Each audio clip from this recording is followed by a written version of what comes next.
بریم سراغ جاوا اسکریپت. خب اینجا من اینو یکم بدم تو، اینم بدم تو، اینم بدیم اینجا. خب این تگ اسکریپت رو ممکنه خیلی جاها این چیز رو باش ببینید، یعنی ممکنه تو آموزشی که تو اینترنت میبینید این تایپ رو هم باش ببینید که خیلی دیگه اهمیتی نداره، بود و نبودش قبلا باید حتما تعیین میکردید. میتونید بذارید، میتونید نذارید. بعد گفتم تو جای مختلف میتونید جاوا اسکریپت رو استفاده کنید، معمولا جاش توی هد یا حالا رفرنس میدیم به یه فایل جی اس خارجی و اونجا هم میرسه. بعد توی بادی هم میتونید جاوا اسکریپت رو استفاده بکنید، ولی خب ترجیحاً یا پایین بادی میذاریم کد اسکریپتمون رو یا بالای هد میذاریم. بریم یه مثال ساده هم براتون بزنم. خب این تگ اسکریپت که اینجا هست به محض اینکه صفحه لود میشه در واقع اجرا میشه. من حالا میام اینجا یه خط کدم بهش اضافه میکنم.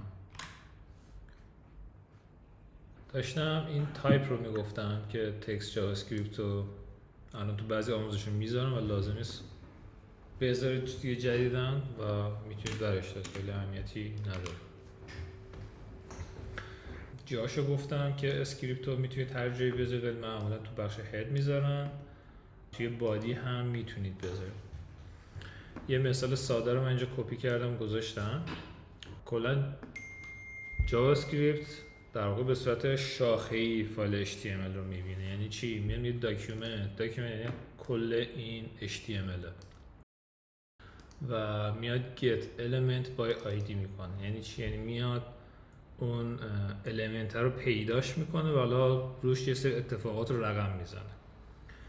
قبلا با هم آیدی و کلاس رو رفتیم جلو. آیدی مثل نام خانواده، نام تکی میمونه که باید منحصر به فرد باشه، مثل شما شناسنامه است.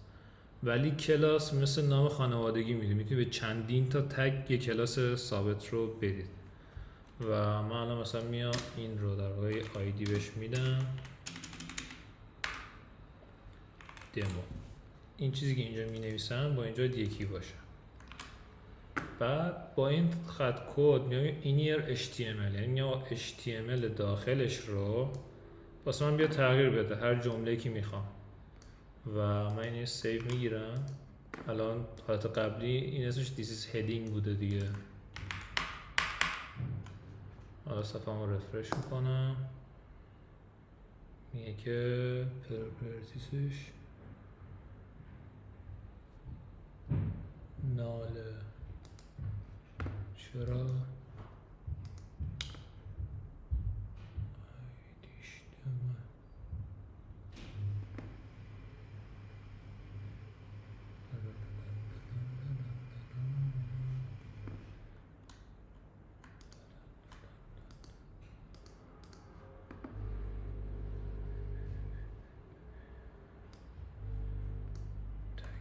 نکتهش در واقع همینه که شما وقتی که اسکریپت تو بالا میزه اول میاد اینجا لود میشه و خب زمانی که به اینجا میرسه هنوز اینا دانلود نشدن و رو بروزر نشسته و میاد اینا انجام بده، به ارور میخوره. کافی من واقعا بیام اسکریپت رو پایین بزنم یا حالا بعدا یه راه دیگه داره اونو بهتون میگم داکیومنت آن ردیه.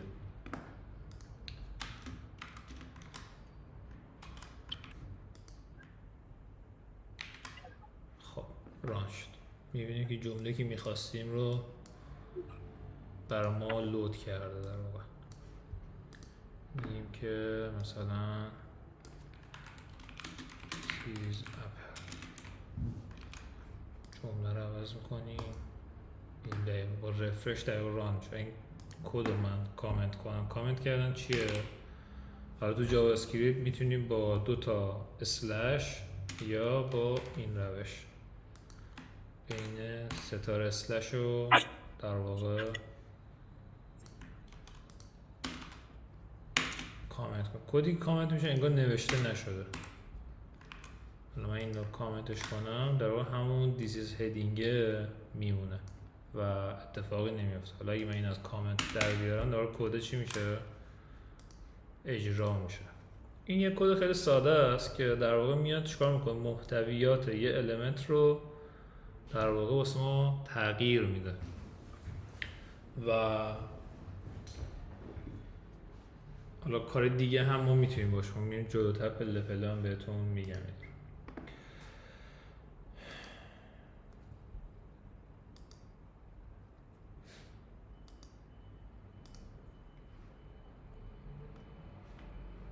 خب اینا من یه کپی بگیرم ازش. ما میتونیم از عملیات ریاضی هم در واقع چیکار کنیم؟ استفاده کنیم. بیایم بگیم که 5 علاوه 15 رفرش کنیم. یه چیکار میکنم؟ محاسباتش رو در واقع به ما به عنوان خروجی میذاره توی در واقع تگ دمو. بیایم یکم وریبل رو بگیم.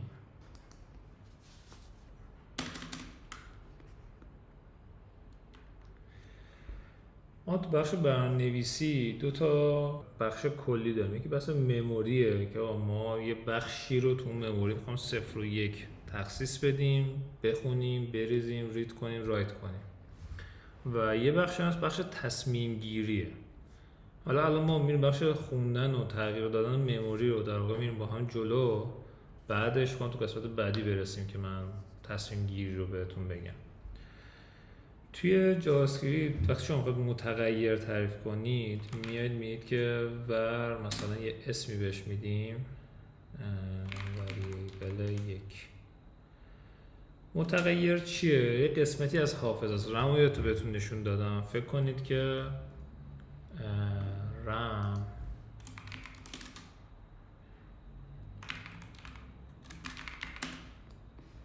دیتا تیبلی شاید میزدم. فکر کنید یه جدول پری هست که تا شما توش میتونید پر از 0 و 1 بذارید. یه همچین ساختاری داره در واقع که در واقع میتونید روش 0 و 1 بریزید یا 0 و 1 در واقع از روش بخونید. و حالا ما خیلی وارد این دیتیل نمیشیم که چه جوری داره کار میکنه. اون وقتی میایم به زبان جاوا اسکریپت میگه ور وریبل 1 یا اصلا میگیم که اپل هر اسمی. حالا اینکه اسم چه جوری باشه هم میام بهتون میگم که چه جوری باید باشه. و یه مقداری رو بهش میدیم، مثلا میگیم 5. بعد میگیم ور مساوی 90.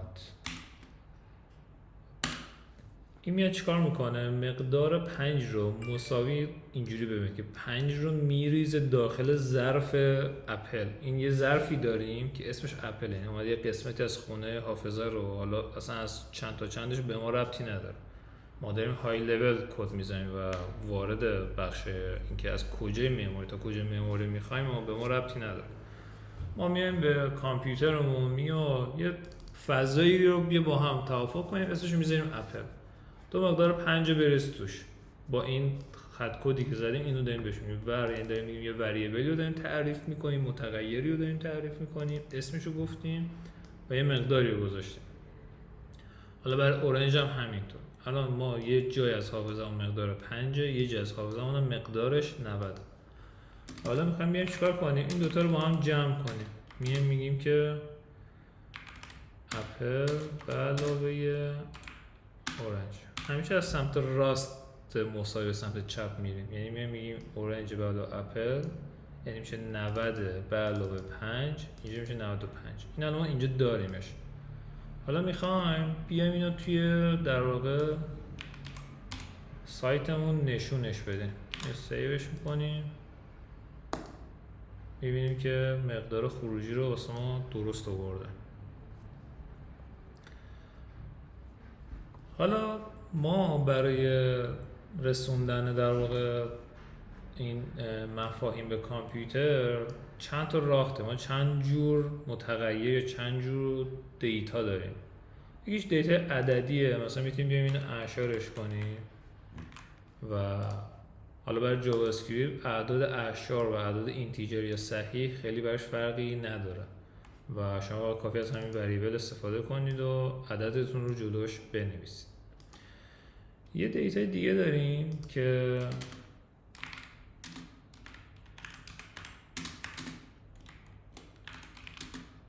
بهش میگیم استرینگ.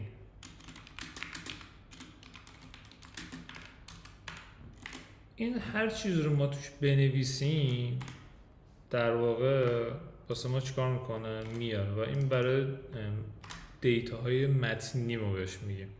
اینا میشن دیتای عددی و اینا میشن دیتای متنی و باز هم از همین ساختار استفاده میکنم. من میام این رو به عنوان تکست میذارم اینجا، رانش میکنم، میبینیم که همون تکست ما رو براش چیکار کرده؟ برای ما آورده و نشون داده. بذار چند تا دیگه درست کنم از این.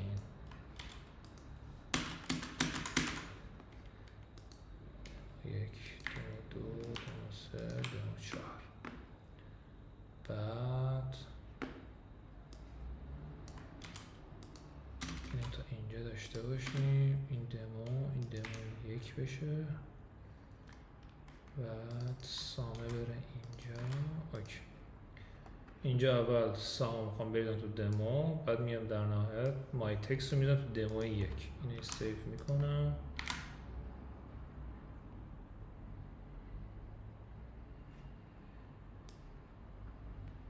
اوکی. این در واقع به ترتیب که اینجا نگاه کنیم میبینیم که دمومونه، دمو یکه، با اینا هنوز کاری نکردیم. بعد یه نوع دیگه دیتا داریم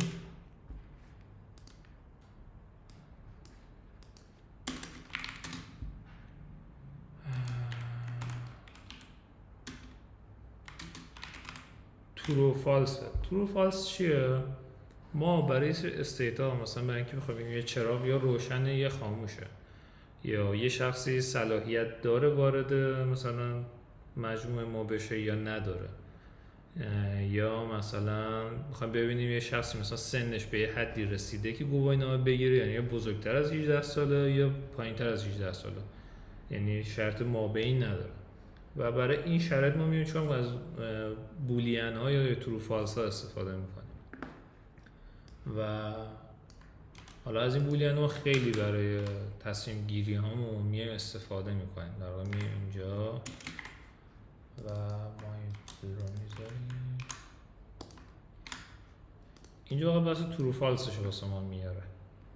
خیلی ساده ما میتونیم دیتا هامون رو، یعنی شما بزرگترین نرم افزارها رو هم که ببینید دیتا جز همین سه تا بخش در واقع تقسیم میشه. حالا کاری نداریم که اعداد دیتا عددی نامرال، اعداد صحیح، اعداد مثبت، منفی، اعشار، اعداد اعشار بزرگ و اینا تقسیم میشن. ولی جاوا اسکریپت خیلی ساده به اعداد نگاه میکنه. حالا زبان‌های برنامه‌نویسی دیگه مثلا تو پایتون شما با انواع اقسام این دیتا ها سر و کار دارید.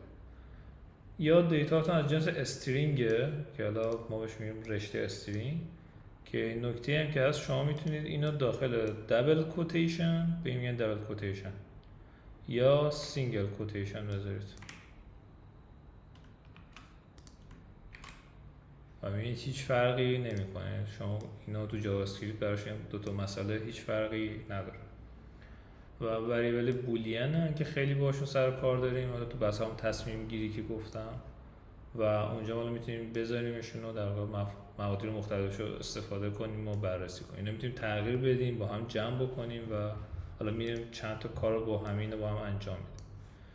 حالا برای در واقع اعداد ما چند تا عملگر دیگه داریم. مثلا میتونیم بیایم بزنیم اورنج رو که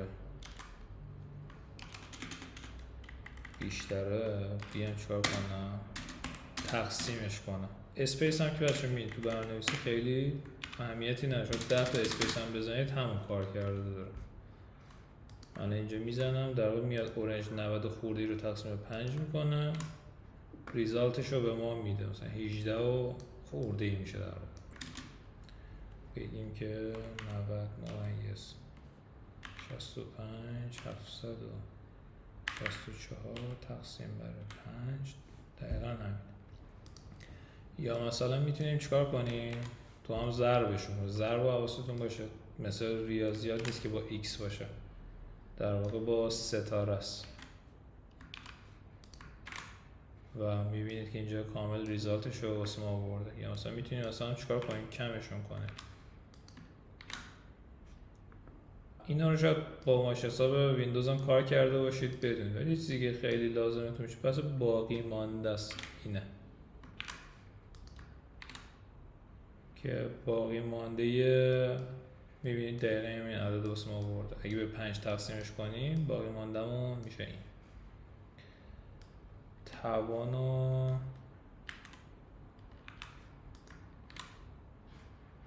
اینجوری نیست.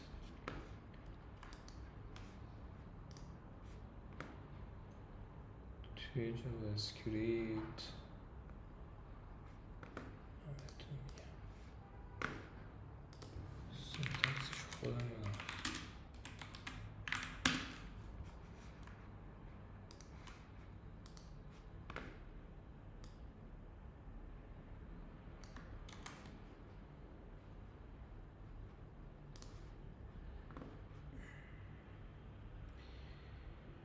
پنج به توان 90 خیلی عدد زیادی میشه. بذارید من اینجا بزنم مثلا 2 به توان 8. با این خط کد در واقع 2 رو به توان 8 بده. این که الان فانکشن چیه و این چرا از کجا آمده فعلا نگران نباشه. اینو فعلا حفظ کنید تا بعدا میگه فانکشن چیه و اصلا mat.power چیکار میکنه اینا بهش میرسیم.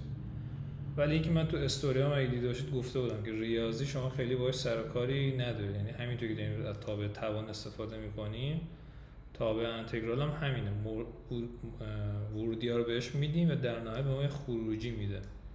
من الان اینو تا رانش کنم 2 به توان 8 واسه ما جنریت میکنیم میشه 256 یا مثلا 2 به توان بذارید 4 بزنم که میشه 16. و ریاضی تو بحث برنامه‌نویسی به شدت آسونه. لازمه شما خیلی خودتون رو درگیر محاسبات و کار ریاضی بکنید. بذارید تو بحث اعداد چیزی مونده من بخوام بهتون بگم. یه نکته هم که هست تا یادم نرفته بگم، شما همینجوری ور رو دارید استفاده کنید لت هم میتونید بذارید، یعنی دو تا کلمه ور و لت میتونید استفاده کنید و تفاوتی با هم ندارن. من اینا رو بذارم.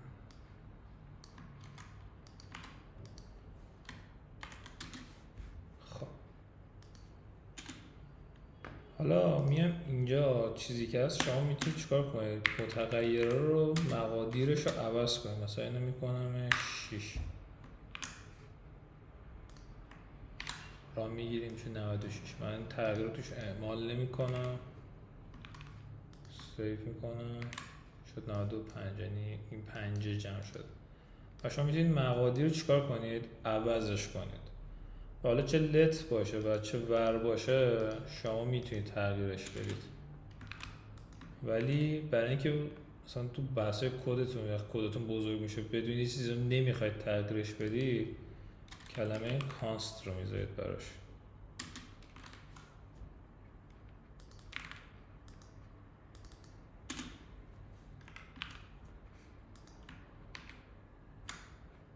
و در واقع اینجا به ارور میخوره.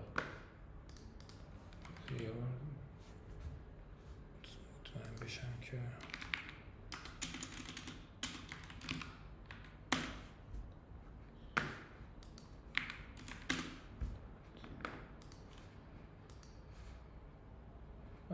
برای محاسبات در واقع اینجا بهتون چی میده؟ مثال سادهش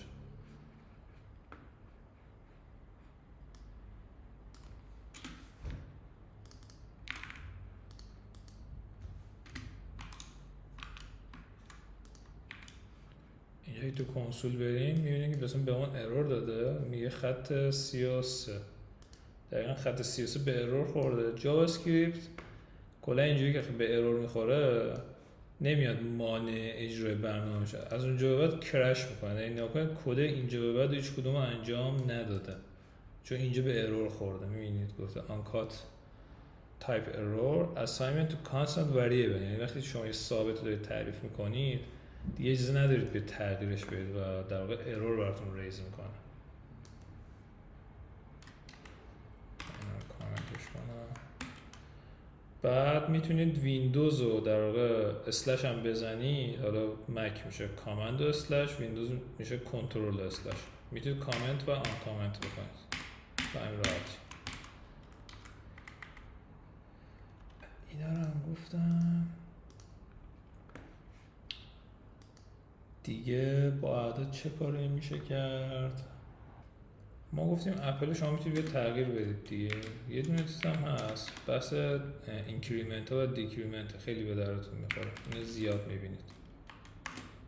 برای داده عددی این معنی داره، مثلا برای داده استرینگ و بولین معنی نداره. این پلاس پلاس یعنی چی؟ یعنی هر چیزی که هست رو یه دونه اضافه کن.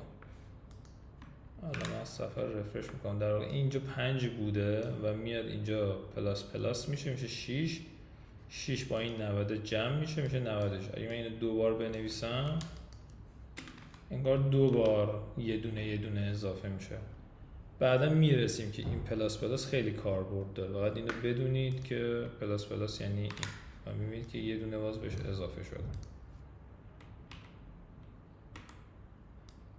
همین اساس ماینس یا منفی هم که داریم یه دونه کم میکنه، یعنی این 50 رو میاد 4 میکنه و در نهایت با اون 90 جمع میشه چند؟ 94. این دوتا علامت هم به کارتون میاد. بیایم اینجا یه وریبل دیگه هم درست کنیم که عملکرد پرانتز و ضرب رو هم بهتون بگم.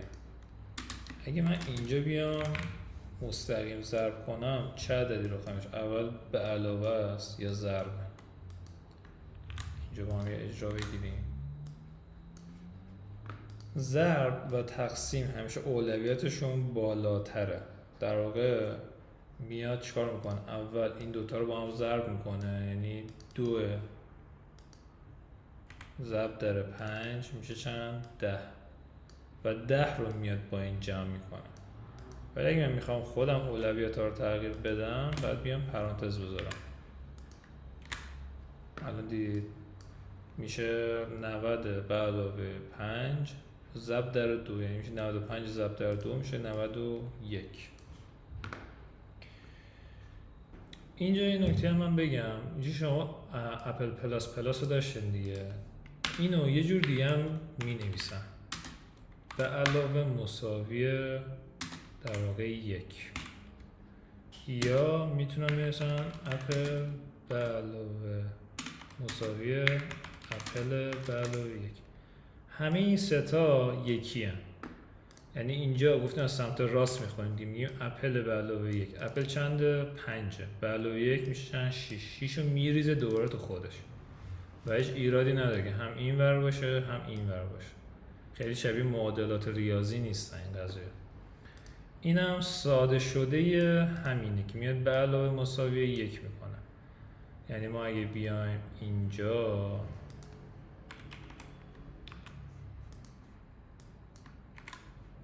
میبینیم که این 5 ما رو 2 بار به علاوه 1 کرده و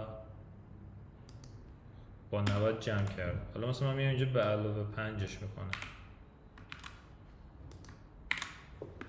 این 5 رو در واقع انگار 5 این اپل به علاوه 5 شده ریخته تو خود اپل.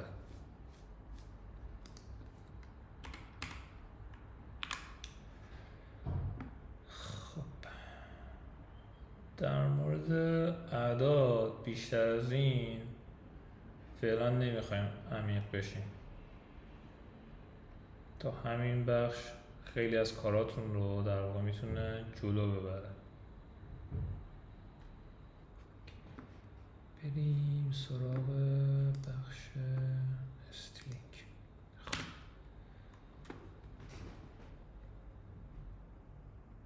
به جای این من میام چیکار میکنم؟ میخوام بیام که بگم دبل کوتیشن هم میتونم استفاده کنم. وقتی میخوام سینگل کوتیشن توی متن استفاده کنم اینجا چی میشه؟ متن به هم میریزه. چون اینجا اومده بودم تک کوتیشن استفاده کردم. اینو باید بیام چیکار کنم؟ دبل کوتیشنش کنم. چون گفته بودیم این دبل کوتیشن با سینگل اوکی دیگه یکیه. اینجا چه اتفاقی میفته؟ متن منو واسه میاره. ما با رشته خیلی کارا میکنیم، یعنی اینو ممکنه به هم وصل کنیم، تیکه تیکش کنیم، بیایم توش سرچ انجام بدیم، حروفش رو بزرگ کنیم، کوچیک کنیم. الان دونه دونه اینا رو میریم با هم انجام میدیم. بیایم دقیقاً یه کلمه رو توش پیدا بکنیم و یا یه حروفی رو توش بشماریم و خیلی کار دیگه میشه توش کرد. حالا دونه دونه بریم. اولین چیزی که میخوایم اینجا نشون بدیم، من اینو کامنت میکنم که به عنوان نوت بعدا داشته باشینش. میخوام بگم که طولش چقدر. ما با طول رشته ها در آینده خیلی کار خواهیم داشت. یعنی میخوام ببینیم این چند تا کاراکتر، هر کدوم از اینا، حتی این اسپیس ها در واقع یه کاراکتر برام حساب میشه. میایم اینجا و میبینیم که برای ما داره میشموره. این 19 در واقع طول این مای تکسته. کلمه‌اش رو یکم ساده تر کنم. 4 تا دقیقا میبینید 1 2 این کوتیشنه و این اسم میشه 4 تا کاراکتر.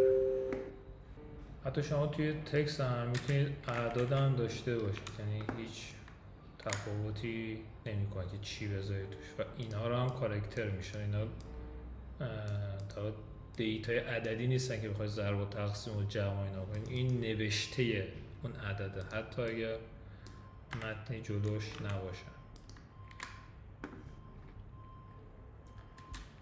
چند تا مثال من بزنم.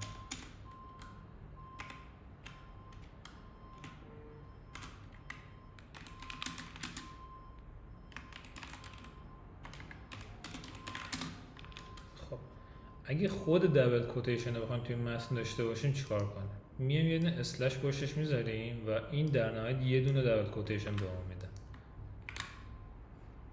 بذارید لنسش رو داریم هنوز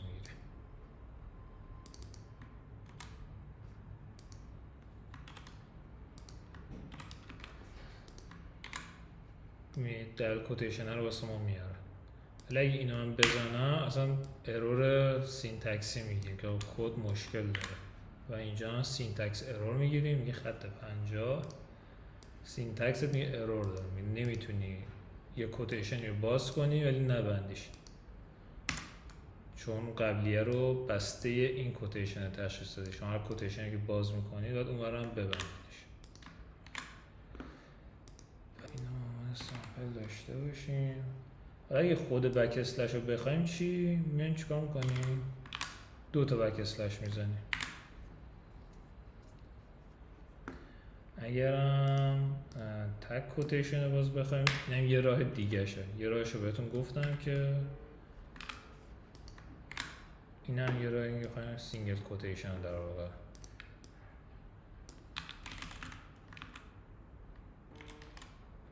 اینم که یه خط اینجا من کپی پیست کردم، اینجا کنترل سی زدم، اینجا کنترل وی زدم، اینجا کنترل اسلش هم میزنم، اینو کامنت میکنم. در واقع مثلا باید داپلیکیت کرد. چند تا اسپیشال کدم بهتون بگم. مثلا میخوایم بگیم که this space should be next line.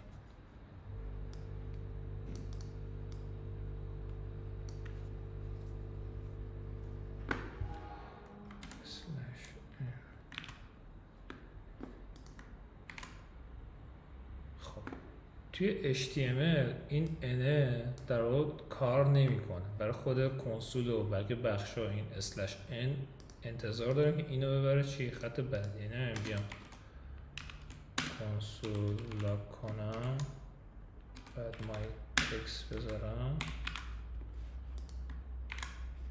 همونطور که میبینید اینجا اون /n کار میکنه. اگه بخوام توی HTML در واقع اینو بیارمش، بعد چیکار کنم؟ یه تگ BR راش بزنم.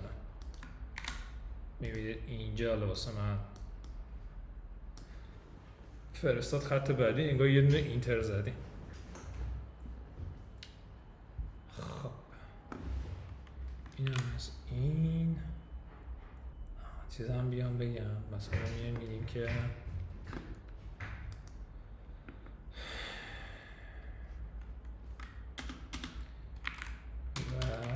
first name